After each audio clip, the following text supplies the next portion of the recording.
everybody and welcome to GG. We've got such a brilliant card to start the carnival off on Thursday. It's a shorter carnival than normal, but that just means that they've packed all the group races in together and we've got 4 of them on the card this week. Really looking forward in particular to the feature. It's Maktoum Challenge round 1 over a mile, and it's sort of the first step along the way to the Dubai World Cup. That you've got to go back quite a long time, I think it's 2010, to find a horse that have won both races in the same season.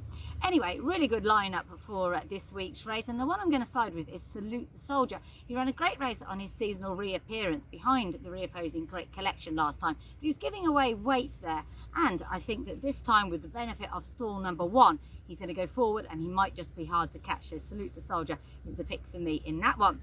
Looking to some of the turf races and the Singspiel Stakes over the 1800 metres looks really interesting. We've got a host of Godolphin horses in there, but the one who your eye is immediately drawn to is Military March. He's 2 from 3 in his career. He ran a great race in the Guineas before getting injured, which ruled him out of the Derby. But we know Saeed Bin Sorour is adept at bringing horses back from absence to win here. They actually thought about running him on the dirt and turning him into a World Cup horse. They decided against that for now. Military March is the one for me that stands out in that Singspiel Stakes. But if you want one at a slightly bigger price, and if they go slowly on the turf, then For the Top, I think for the Salem bin Ghadaya team, could be interesting in that one.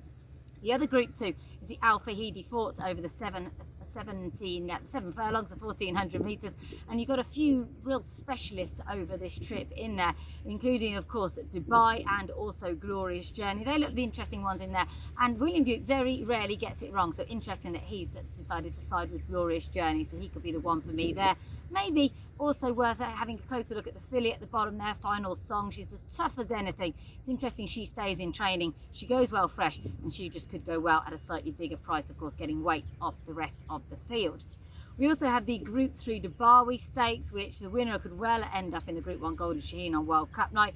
And it's hard for me to see beyond Gladiator King. I think he's the best sprinter in the country. Last time we saw him, he was 3rd in Saudi. He's a lazy workhorse, so it's hard to know how he's been going in the mornings. In fact, his trainer doesn't even really know. But I like him very much here. Although Beauchamp from the same stable ran a great race last time when they went very, very fast up front. Quite like him to run a good race as well. But Gladiator King for me in the Dubai. From the sprint to the turf sprint, which is the final race on the card, it's a listed event and it could easily be a Group 2. It's that strong. Got Equilateral in there, a winner at the carnival last year. Ekhtiar for Doug Watson, I think is fascinating. He's got the speed, I'm sure, to cope with this drop back to 5 furlongs. But Lazuli is probably a little bit better than these. He looks a group class sprinter. He's broken the track record at Newbury over the summer, and I think he could just be too strong for the locals. But if you want one at a bigger price, don't look too much further than Ekhtiar in that one. So that is a very good race which concludes proceedings. And we have a staying race on the card over the 1.5 miles, a little bit further than a 1.5 miles, and I'm going to actually go against Godolphin in this. They do have some nice ones in there, including Walton Street, but Golden Wood is 2 from 3 here at the carnival for trainer Nicola Collery. He's brilliant at getting this horse here spot on to run a big race. He won his prep race in France at the end of last year. Maybe he can extend his already brilliant record here in Dubai. One more race to talk about, that's the opening 7 furlong dirt event. Important Mission could have run in the Dubai. He goes here instead, so he has to be a danger. But I think Golden Goal is a horse who they really do regard as Godolphin mile quality. If he's going to get anywhere near that race, he needs to win this and win it well. It isn't plan A because of the Doug Watson quarantine situation. They haven't been able to run for a couple of weeks. But if he's got the class they think he does, he should be able to win that. It's a brilliant card. It all gets underway at 2:30 UK time. Don't miss it.